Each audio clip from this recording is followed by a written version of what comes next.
महामृत्युंजय महादेवाला नागपंचमी सणानिमित्त गंगेच्या पाण्याचा अभिषेक।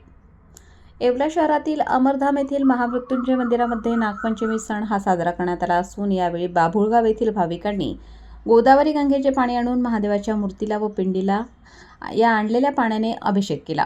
यावेळी नंदीभोवती आकर्षक अशी रांगोळी देखील काढण्यात आली होती।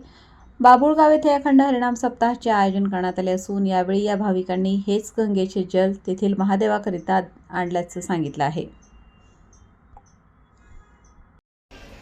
नागपंचमी निमित्त आम्ही गंगेहून पाणी आणण्यासाठी भाविक भक्त गेलो आहोत। तेथून पाणी महामृत्युंजय मंदिरात जलाभिषेकासाठी आणले आहे।